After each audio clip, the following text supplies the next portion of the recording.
సికింద్రాబాద్లోని ladies హాస్టల్లో ప్రవేశించిన ఆగంతకులని కఠినంగా శిక్షించాలని, ఇందుకు బాధ్యత వహిస్తూ వీసీ రిజిస్ట్రార్లను సస్పెండ్ చేయాలని ఓయూలో వీసీ రిజిస్ట్రార్ల దిష్టిబొమ్మను విద్యార్థులు దగ్ధం చేశారు.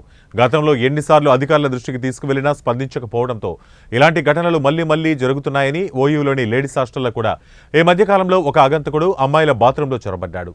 ఇది మరొక ముందే సికింద్రాబాద్లో జరిగిన ఘటనకు నిరసనగా దిష్టిబొమ్మ దహనం చేశారు.